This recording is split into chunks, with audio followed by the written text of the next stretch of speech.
Hello বিয়াস, আসসালামু আলাইকুম। Welcome জানিয়ে শুরু করছি নতুন আরো একটা ভিডিও। অনেকদিন যাবত দেশে একটি খারাপ পরিস্থিতির কারণে আমরা অনেকদিন যাবত ভিডিও দিতে পারিনি। দেশে এখন খারাপ পরিস্থিতি চলতেছে, আমরা সকলে যাই।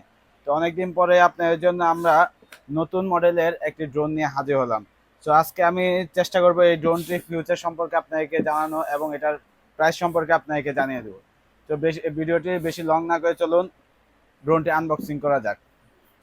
প্রথমেই দেখতে পাচ্ছেন আমার হাতে একটি ড্রোন রয়েছে V166 ব্রাশলেস মোটরের ডাবল ক্যামেরার একটি ড্রোন রয়েছে আমার হাতে। অসাধারণ একটি বক্সিং বক্স করা হয়েছে, দেখতে পাচ্ছেন এই যে মডেলটি V166। তো চলুন এটা এখন আনবক্সিং করে দেখা যাক। আনবক্সিং করার সাথে সাথে আমরা একটি ম্যানুয়াল পেয়ে যাচ্ছি, ইউজার ম্যানুয়াল, কিভাবে আমরা ড্রোনটি ইউজ করব